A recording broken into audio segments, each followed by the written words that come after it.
it's been an eventful month of trading in January. I'm wondering, if you're trying to avoid this volatility, we're hearing from a lot of research shops that they're basically trawling Wall Street bets, trawling these Reddit firms, taking a look at the names that are being targeted and very much just sidestepping these assets.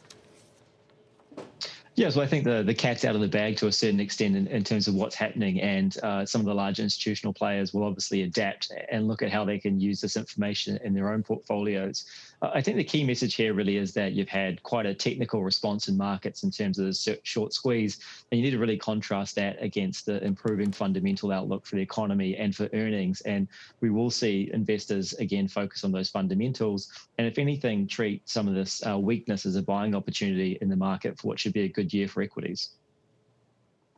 All right, so talk to me about the fundamentals. What are you wanting to see out of earnings season? Of course, in the months kind of leading up to this, we've seen valuations so high that you'd want to meet expectations and probably even better expectations for these, the levels of pricing that we're seeing to be maintained.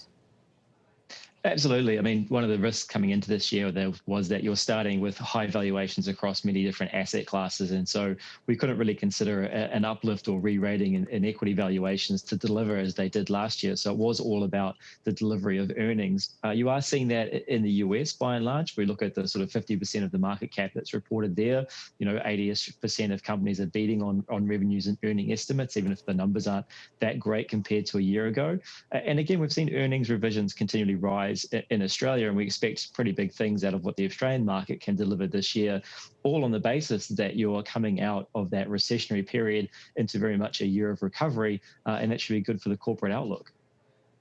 How will the performance of the dollar affect performance across Asia? Of course, we have seen a very unusual couple of days when it comes to the dollar. It seems that shorting the dollar has become uncomfortable as well. In fact, our MLive Go strategy is having this question of the day: what's needed to keep the dollar going? Yes, it does seem like the sort of dollar smile narrative is narrowed a little bit in terms of the expected depreciation.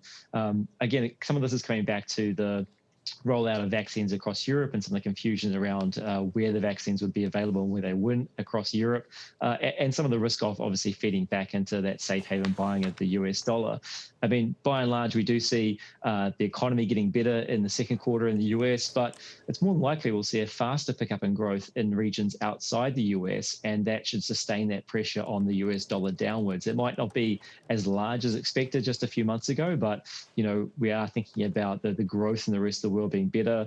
Perhaps the only thing that would upset that would be a much larger stimulus package out of the US, but even there's a question mark around exactly how large that could be.